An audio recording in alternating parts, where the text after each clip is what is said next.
What up, is Marcus with Dynasty Football Dads, and we are going to go through one of the most common mistakes when it comes to NFL Dynasty drafting these rookies that are coming up.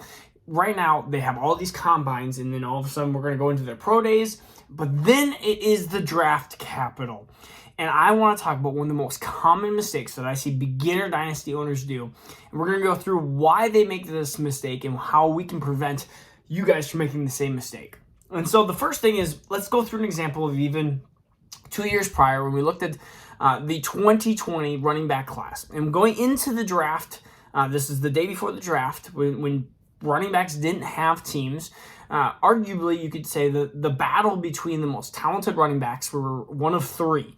And you could really say one of two. It was either between Swift and Jonathan Taylor. Dobbins was a third that was some people's absolute favorites in that draft, but it was really one of those three players.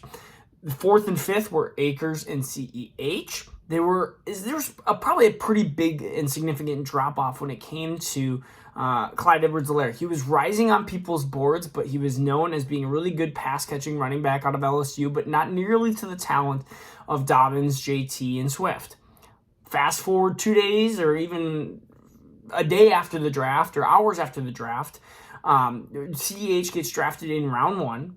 JT, Dobbins, and Swift get drafted in round 2. And CEH, because of opportunity and because of draft capital, gets put into number 1 spot for many people.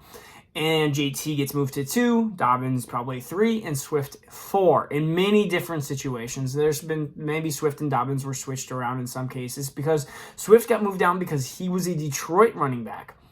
And so now let's fast forward, or let's go to the same draft class, and we're going to talk about Henry Ruggs. Now, besides the situation of the off-field issues we cannot predict, we look at Henry Ruggs versus Jerry Judy, Justin Jefferson, CeeDee Lamb.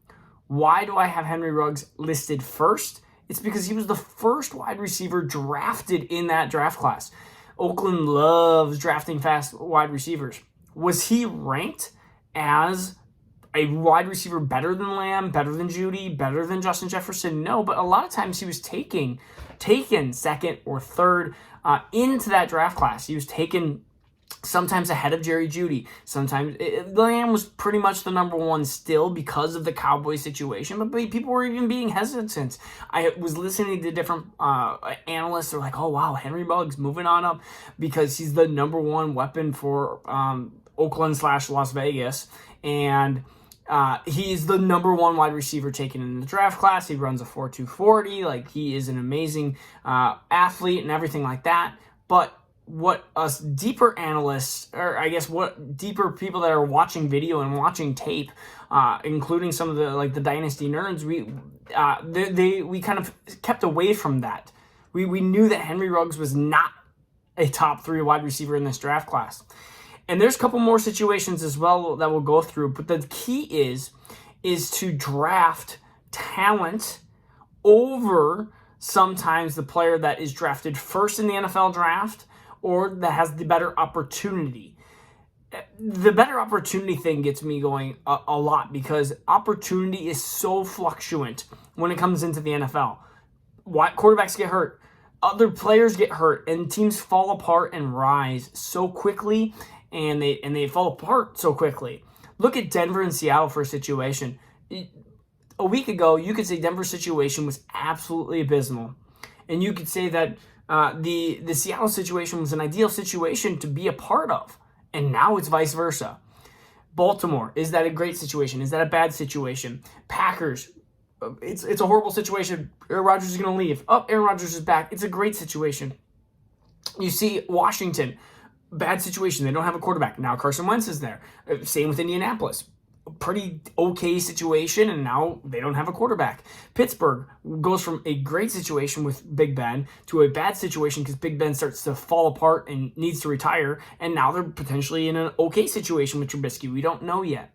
So the opportunity thing is something that will forever change. It is so fluctuant, and is one of those things that I don't put a ton of stock into when it comes to drafting rookies. Draft capital is very, very important. You need a wide receiver or running back drafted in the top 3 rounds. But does it make a difference if you have a running back drafted 204 versus 224 or 132 versus 208. Honestly, it doesn't make a ton of difference if you have one that is supremely more talented, even if he's drafted later than the earlier running back. We see this all the time from NFL GMs miss on certain players, or they like certain players because, hey, Jonathan Taylor doesn't fit our running scheme. Imagine if Jonathan Taylor was on Kansas City, by the way. They made a huge mistake. But we even look at like Devin Singletary, Darrell Henderson. Those are running backs that were drafted ahead of David Montgomery. But yet David Montgomery was the most talented of the three. And so we knew that, or at least most of us knew, that he had to be drafted ahead of those two.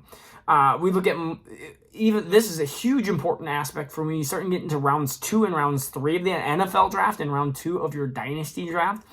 There were players like Mecole Hardman, Andy Isabella, J.J. Arcega-Whiteside, Deontay Johnson, and DK Metcalf, which some of you might not even recognize some of those names, but it was drafted in that order. Mecole Hardman, Isabella, J.J. Arcega-Whiteside, Deontay Johnson, and DK Metcalf. DK might have been ahead of Deontay Johnson. I might have wrote that a little wrong. But those were the last 2 of the 5 wide receivers. DK Metcalf was known as being a higher talented than those first 3, and so was Deontay. Deontay was definitely a wide receiver that I actually had the choice between drafting 3 years ago, Mecole Hardman, Andy Isabella, or Deontay Johnson. J.J. Arcega-Whiteside was already drafted, and so I picked Deontay Johnson because of the talent that I thought he had versus Andy Isabella and Mecole Hardman, which were, I thought, receivers that didn't translate well to the NFL level. Now, also a receiver that I probably got a lot of hate towards is Jalen Rager, who I did not like. I didn't understand the hype from him, especially in TCU. Henry Ruggs I did actually like. I actually liked him as being probably the 4th or 5th wide receiver off the board. That class, I admit that speed and the ability that he could actually catch really attracted me at that situation. But Jalen Rager was somebody that I didn't understand the hype of. But he was drafted ahead of like T. Higgins, and in some cases even Jerry Judy and Justin Jefferson. He was up into that category, but he was drafted ahead of Michael Pittman as well. And so one of the biggest things I have to tell owners is beware. You have to get a player that is drafted in one of the first 3 rounds if possible. But there are players, even last year, Tutu Atwell, Dwayne Eskridge, where are they now? Versus players like Amon-Ra St. Brown, who was drafted in the 4th round. Like, draft capital isn't everything. It helps a ton. But we want to draft these the more talented players. So I suggest doing rankings of your players in your opinion, or following somebody that does that before you start going and just finding somebody that jumps onto these situations and opportunities and starts moving the rankings a ton. This shouldn't move rankings a ton. It should just move players within a tier. If you have 5 players within a tier, you might see some changing within that tier. But if you see players jumping a tier or 2, especially 2 tiers, then that person is putting way too much emphasis on opportunity and talent, which we cannot have, which opportunity and draft capital, which is a problem to overemphasize those areas. All right, this is Marcus with Dynasty Football Dads. I hope you enjoyed the golden rule of the Dynasty rookie drafts. Peace out. Take care. We'll see you tomorrow.